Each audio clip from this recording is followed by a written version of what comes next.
मनुष्य का जीवन संतुलन का नाम है। यदि जीवन संतुलित है और जीवन के सभी कार्य संतुलित रूप से किए जा रहे हैं तो मनुष्य स्वस्थ रहता है। और यदि आपका शरीर पूर्ण स्वस्थ है तो आपको शरीर का पता नहीं चलता। आपको देह का स्मरण रखने की जरूरत नहीं रह जाती, क्योंकि जब भी शरीर में कोई तकलीफ होती है तभी आपको पता चलता है कि शरीर क्या है और शरीर में कुछ हो रहा है। यानी शरीर किसी आपातकालीन व्यवस्था में है, किसी जगह तकलीफ में पड़ी है, तो उस समय आपको आपके आत्मा का ध्यान उस छोटे से अंग पे, उस शरीर के छोटे से अंग पे चला जाता है जहाँ पर वह पीड़ा है। सारी चेतना वहीं पर दौड़ने लगती है जहाँ पर पीड़ा है। और अगर शरीर में कोई पीड़ा नहीं है तो ध्यान रखना, आपका पूरे शरीर पे कहीं भी ध्यान जाएगा ही नहीं, और फिर ध्यान करने में बहुत आसानी होती है। और फिर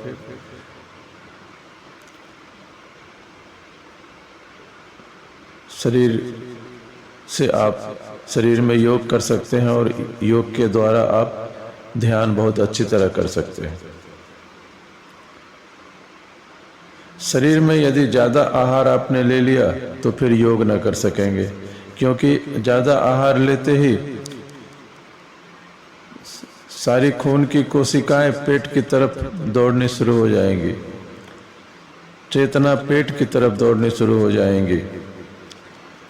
इसलिए भोजन के बाद व्यक्ति को नींद मालूम होने लगती है। यहाँ नींद का और कोई भी कारण नहीं है। नींद का कारण सिर्फ इतना है कि जैसे ही आपने भोजन लिया तो चेतना पेट की तरफ, ब्लड सेल्स पेट की तरफ प्रवाहित होने लगती है, और जब खून की कोशिकाएं सभी तरफ से पेट की तरफ जाने लगती हैं, ब्लड प्रवाहित होने लगता है, तो मस्तिष्क में भी खून का प्रवाह कम हो जाता है। इसलिए मस्तिष्क निद्रा से भरने लगता है, प्रमाद से भरने लगता है। तो ज़्यादा भोजन ले लिया तो ज़्यादा नींद मालूम होगी, तो फिर आप ध्यान नहीं कर पाएंगे, योग नहीं कर पाएंगे, क्योंकि मस्तिष्क अब काम नहीं कर सकता। इसलिए भोजन के बाद मस्तिष्क का कोई काम करना कठिन है, और यदि आप जबरदस्ती करें तो फिर पेट में जो खाना है, भोजन है, उसको पचने में तकलीफ हो जाएगी, दिक्कत आ जाएगी। जितनी चेतना पचाने के लिए चाहिए वह पेट को उपलब्ध ही नहीं होगी। यदि आपने कम भोजन किया है तो भी चेतना पेट की तरफ जाएगी, क्योंकि भूख की खबर फिर पेट देगा कि और ज़रूरत है। ज़्यादा ले लिया तो कहेगा ज़्यादा ले लिया, इतने की ज़रूरत न थी। तो भोजन ऐसा करें कि न कम न ज़्यादा। एक ऐसा बिंदु है भोजन का जहाँ न कम है न ज़्यादा है, और जिस दिन आप उस अनुपात में भोजन करना सीख जाएंगे उस दिन पेट को चेतना मांगने की कोई ज़रूरत नहीं पड़ेगी। उस दिन चेतना कहीं भी यात्रा कर सकती है। इसी प्रकार निद्रा के संबंध में भी बातें हैं। अगर आपने नींद कम ली तो आपका शरीर पुकारता रहेगा कि विश्राम नहीं मिला, नींद नहीं मिला, थकान सी मालूम होगी, आंखें भारी हो जाएंगी, और शरीर आपको बताता रहेगा कि सो जाओ, थकान मालूम होती है, जमाई आएगी, और आपकी चेतना शरीर के विश्राम के लिए परेशान रहेगी। ठीक इसके विपरीत यदि आपने ज़्यादा सो लिया तो शरीर सुस्त हो जाएगा, और शरीर आलस्य से प्रमाद से भर जाएगा और फिर दिन भर चेतना उसके प्रमाद से पीड़ित रहेगी। तो नींद का भी एक सही अनुपात है, एक संतुलित अनुपात है, एक संतुलित समय है, उतनी ही नींद लें जहां पर शरीर कहे कि न तो कम सोए न ज्यादा सोए। तो ध्यान करने के लिए, योग करने के लिए एक संतुलित नींद की जरूरत है। यानी पूरा व्यक्तित्व आपका संतुलित होना चाहिए, असंतुलित नहीं। क्योंकि असंतुलन होने से भीतर की जो लयबद्धता है वह टूट जाएगी और टूटी हुई लय से ध्यान में प्रवेश आसान नहीं होगा। इस सत्य को ठीक से समझना होगा कि यह संतुलन प्रत्येक व्यक्ति के लिए भी अलग है। हो सकता है कि 7 घंटे की नींद आपके लिए पर्याप्त हो तो दूसरे 5 घंटे में ही उतनी नींद आपके बराबर की नींद ले सकते हैं। इसलिए आपने देखा होगा कि जो व्यक्ति बूढ़े हो जाते हैं और घर परिवार में सुबह 4 बजे सभी बच्चों को उठा देते हैं कि ब्रह्म मुहूर्त हो गया, उठो, नहीं उठते हो, आलसी हो। लेकिन उनको पता नहीं है, बूढ़े बुजुर्ग हैं, कि अब उनकी नींद की मात्रा कम हो गई है, उनको कम नींद चाहिए, जबकि बच्चे को ज़्यादा नींद चाहिए। क्योंकि माँ के पेट में बच्चा 9 महीने तक 24 घंटे सोता रहता है, जरा भी जगता नहीं, क्योंकि शरीर का निर्माण हो रहा है। बच्चे का जगना खतरनाक हो सकता है, इसलिए प्रकृति उसको 24 घंटे बेहोशी की अवस्था में, निद्रा की अवस्था में बच्चे को रखती है।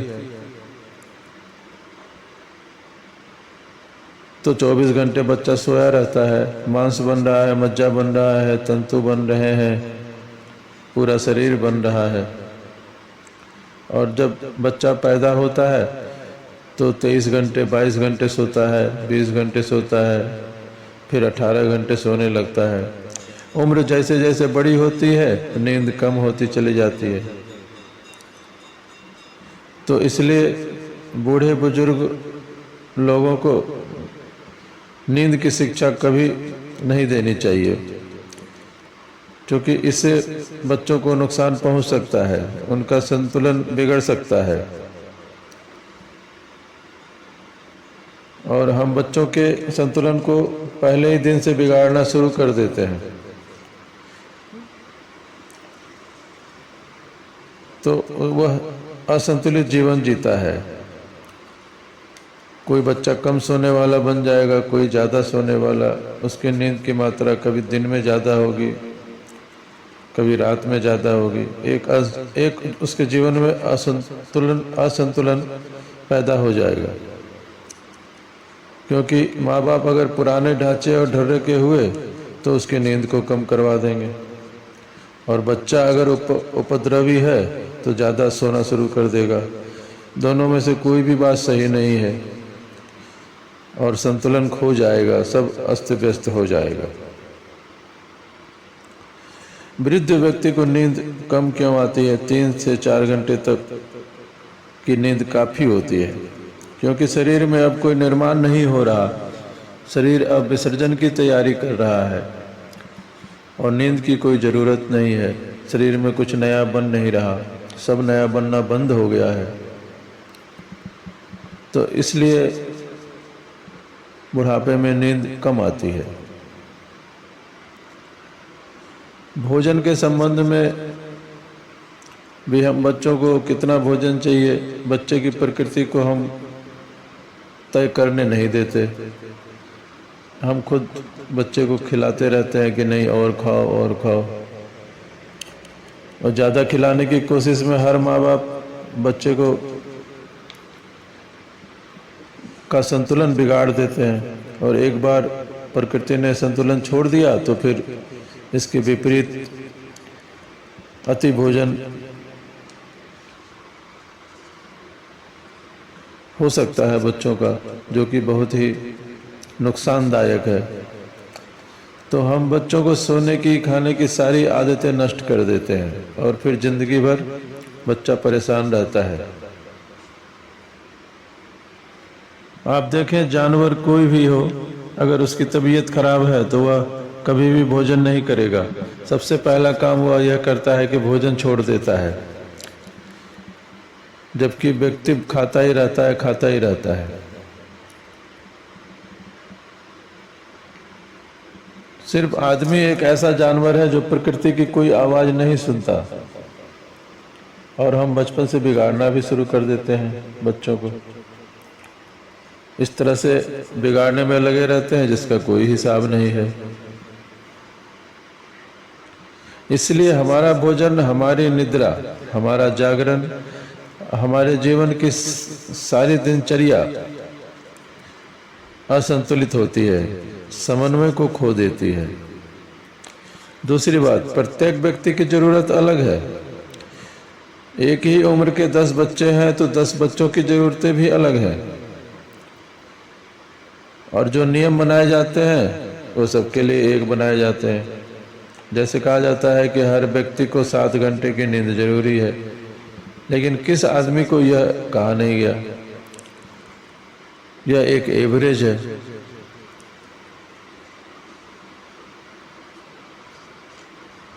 लेकिन हर व्यक्ति की जरूरत अलग है। किसी को 6 घंटे तो किसी को 7 घंटे, कोई 5 घंटे में ही फ्रेश हो जाता है।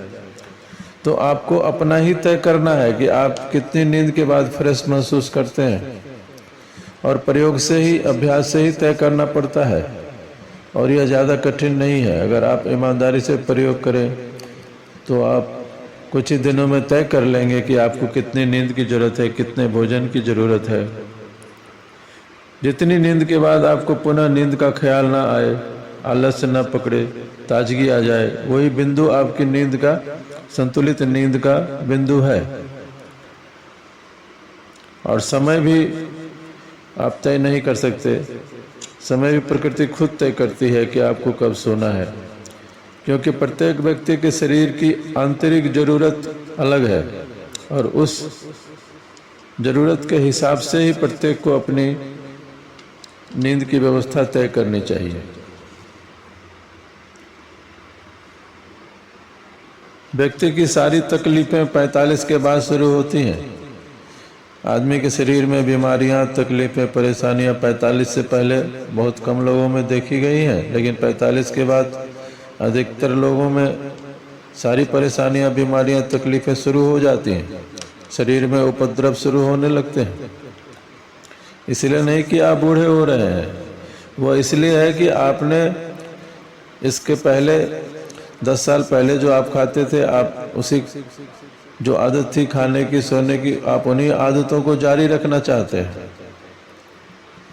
जबकि अब शरीर को उतने भोजन की जरूरत है नहीं, न उतने सोने की जरूरत है।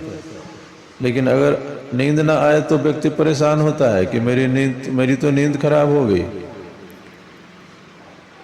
कोई दवाई ले लो, थोड़ी शराब पी लो, और अपने आप को बिगाड़ने में लगे रहते हैं।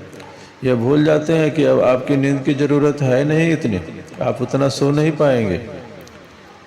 इसलिए, और आदमी की जरूरत रोज बदलती है, इसलिए व्यक्ति को सजग होकर सोचना चाहिए कि अब मेरी उम्र यह है तो मेरे लिए सुखद क्या है।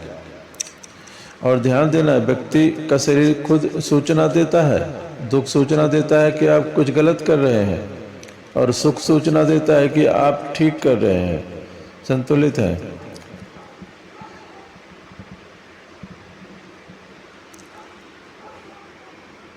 तो ठीक समय पर अपनी जरूरत के अनुकूल भोजन, ठीक समय पर अपनी जरूरत के अनुकूल निद्रा, ठीक समय पर अपनी जरूरत के अनुकूल स्नान, ठीक दिनचर्या से एक आंतरिक सुख की भाव दशा बनती है।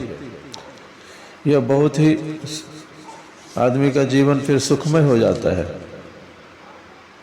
और उसके भीतर शांति की व्यवस्था कायम हो जाती है। और शांति की अवस्था में व्यक्ति ध्यान में सरलता से प्रवेश कर सकता है, और ध्यान और योग न भी करे तो व्यक्ति का जीवन सुखमय रहता है। उसका मानसिक स्तर बहुत ही शांतिप्रद होता है। यदि शरीर सुख की खबर देता है तो आप ठीक जी रहे हैं, और शरीर दुख की खबर देता है तो आप गलत जी रहे हैं। इसी प्रकार सुख और दुख का मापदंड बना लेना चाहिए, क्योंकि अति श्रम भी कोई करता है तो भी नुकसान होता है, श्रम बिल्कुल न करे तो भी नुकसान होता है। बच्चे को जितना श्रम करना जरूरी है, बूढ़े को उतना जरूरी नहीं है। जो बुद्धि से काम कर रहा है और जो शरीर से काम कर रहा है उसकी भी ज़रूरतें अलग हैं। जो बुद्धि से काम कर रहा है, दिमाग का ज़्यादा प्रयोग कर रहा है, उसे ज़्यादा भोजन नहीं चाहिए और उसे फिर कुछ व्यायाम की भी ज़रूरत है। जो शरीर से काम कर रहा है उसे ज़्यादा भोजन चाहिए और उसे फिर व्यायाम की कोई ज़रूरत नहीं है। जो शरीर से काम कर रहा है उसे किसी और श्रम की अब ज़रूरत नहीं है कि वो शाम में जाकर फुटबॉल खेले। अगर वो शाम में जाकर फुटबॉल खेलता है तो इसका मतलब वह पागल है। और जो बुद्धि से काम कर रहा है उसके लिए व्यायाम, जिम जाना जरूरी है, या किसी खेलने, तैरने का, दौड़ने का या किसी प्रकार का शारीरिक श्रम जरूरी है। तो प्रकृति संतुलन मांगती है। प्रकृति पूरे वक्त संतुलन मांगती है।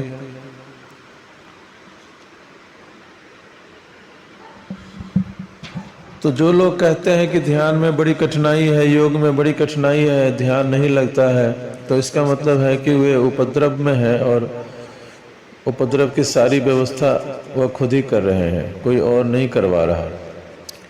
जो नहीं खाना चाहिए वह खा रहे हैं, जो नहीं पहनना चाहिए वह पहन रहे हैं, जैसे नहीं बैठना चाहिए वैसे बैठ रहे हैं, जैसे नहीं चलना चाहिए वैसे चल रहे हैं, जैसे नहीं सोना चाहिए वैसे सो रहे हैं। सब काम अव्यवस्थित रूप से कर रहे हैं और फिर पूछते हैं कि ध्यान में कोई गति नहीं होती, बड़ी तकलीफ होती है। क्या कोई पिछले जन्म का कोई कर्म है? ध्यान में कोई गति क्यों नहीं हो रही? बहुत मेहनत करता हूँ। तो ध्यान में कोई गति होगी ही नहीं और पिछले जन्म की तो कोई बात ही नहीं है। यह सिर्फ इतना है कि प्रकृति के साथ आप संतुलित नहीं है। यह सिर्फ इसकी सूचना है कि आप प्रकृति के साथ पहले संतुलन बनाइए और अपनी पूरी स्थिति बदलिए, तब ध्यान जैसी महान घटना से आप रूबरू हो पाएंगे।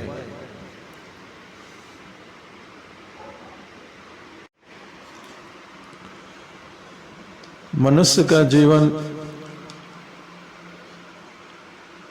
संतुलन का नाम है। यदि